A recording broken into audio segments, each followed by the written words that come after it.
Ngunit ang 2 hanggang 3 Black Hawk helicopter nito na nagdulot ng takot sa mamamayan ng barangay Tagumpay sa Pola. Pero hindi pa po nasapataan ang mga militar dito dahil nitong Marso 1, habang nagsasagawa ng fact-finding mission ang humanitarian team sa Sitio Tignan sa Mansalay Oriental, Mindoro, walang habas kung nagpaputok at naghulog ng mga bomba ang 4th Infantry Battalion sa Sitio Lumboy, Panaytayan, Mansalay, kung saan mga pamayanang katutubo ang nagulo ang pamumuhay at nawasak ang kabuhayan. Ilusyon lamang po ang ipinagmamayabang ng lokal na gobyerno na payapa daw ang mamamayan sa isla ng Mindoro. Paano naging payapa ang mamamayan kung hindi na sila makapaghanap buhay dahil 24/7 ang presensya ng militar sa mga komunidad? Paano naging payapa ang mamamayang Mindoreño kung binugaw pa ang kamayanan at walang habas na pinapaputukan ang mga kapurasan at kaingin ng mga katutubong mangyan?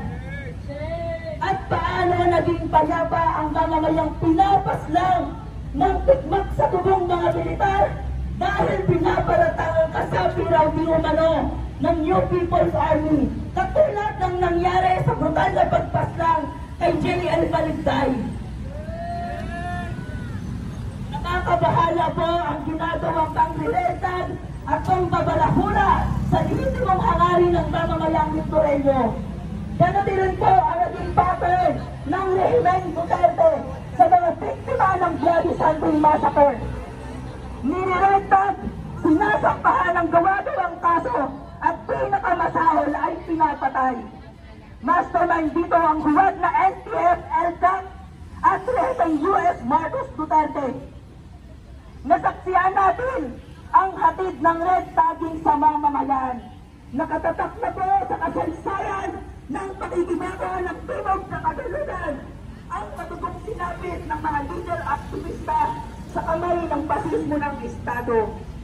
Kaya dapat na panagutin si Rodrigo Duterte na utak sa likod ng malawakang pagpatay at singilin sa paghahasik at pagpapatuloy ng terorismo si Marcos Jr.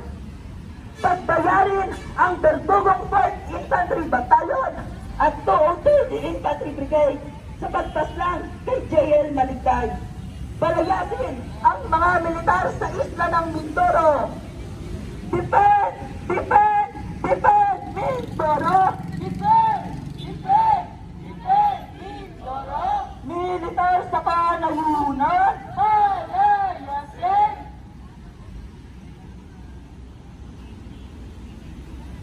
Mga kasama, umailiin naman sa atin kung sino ang tunay na terorista at ang tunay na katangian ng Armed Forces of the Philippines at ng Philippine National Police, pati na rin kung paano patuloy na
bayan.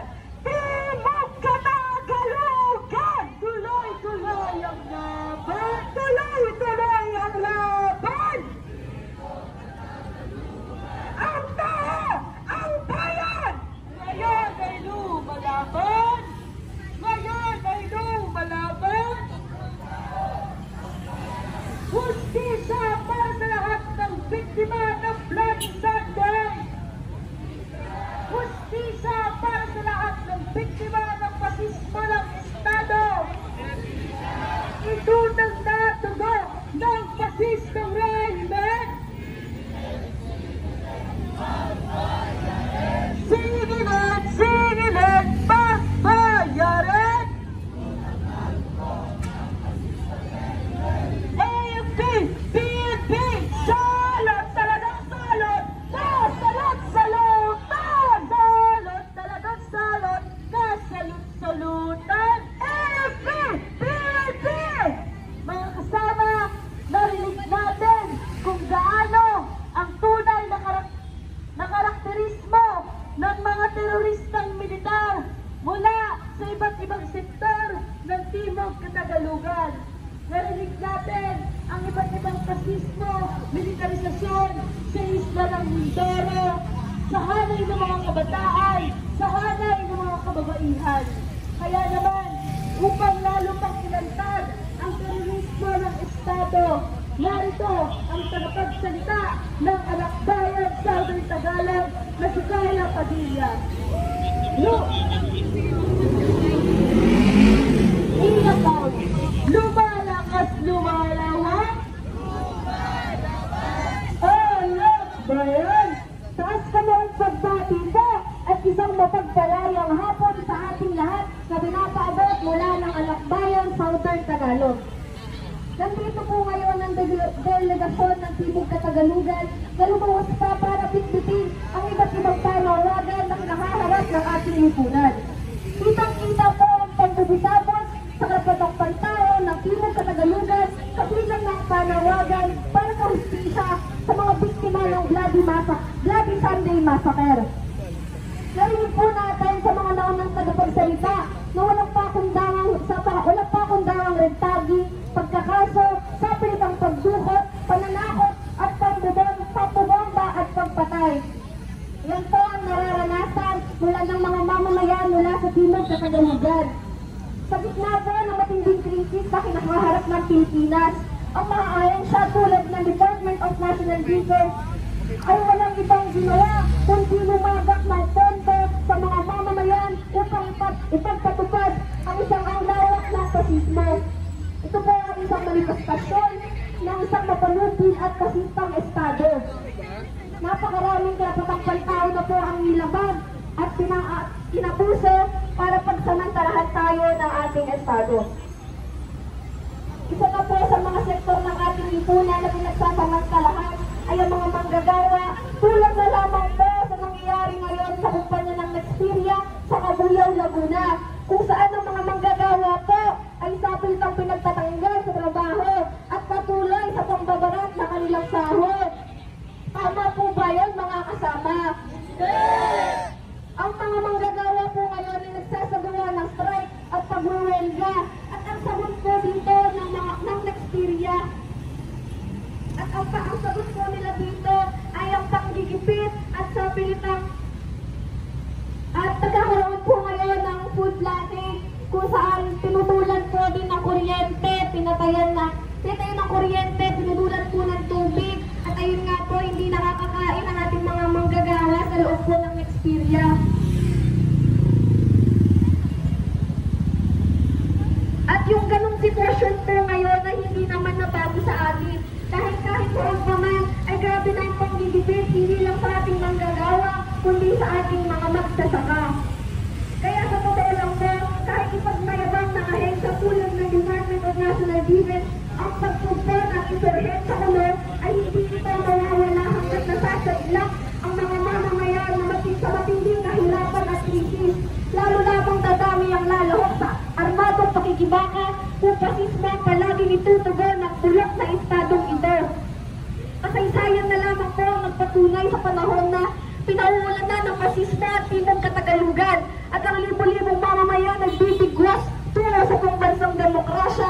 sosyalistang perspektiba. Ang kabataang lumalaban, mga kabayan, mabuhay ang Timog Katagalugan. Mabuhay ang mamamayang lumalaban. Pag-asa ng bayan, kabataan! Kabataan! Pag-asa ng bayan! Ang tao! Ang bayan! Ngayon ay lumalaban! Ngayon ay lumalaban! Ang tao! Ang bayan! Mga kasama, ang araw na ito at iba pang mga pagkumemora sa Bloody Sunday Massacre ang patunay na kaya nilang kumatay ng mga Bolsonaro, pero hindi nila mapapatay ang revolusyon dahil ang krisis na kanilang ipinagpapatuloy ay nag-aanak ng libo-libong